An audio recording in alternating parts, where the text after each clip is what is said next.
మొదటి భాగము దీనంతటిని ఆవరణము అంట. దీనంతటిని ఆవరణము. ఈ ఆవరణములో ఎవరైనా ప్రవేశించవచ్చు. రెండవదిగా మనం చూసినట్లయితే ఇది పరిశుద్ధ స్థలం. పరిశుద్ధ స్థలం. మూడవదిగా మనం చూసినట్లయితే ఇది అతి పరిశుద్ధ స్థలం. ఇప్పుడు మీకు అర్థమైపోవాలి. మొదటిది ఆవరణం, ఇది ఆవరణము.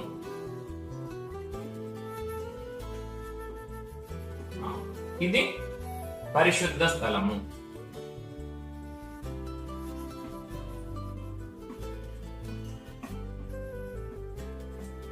ఇది మూడవదిగా అతి పరిశుద్ధ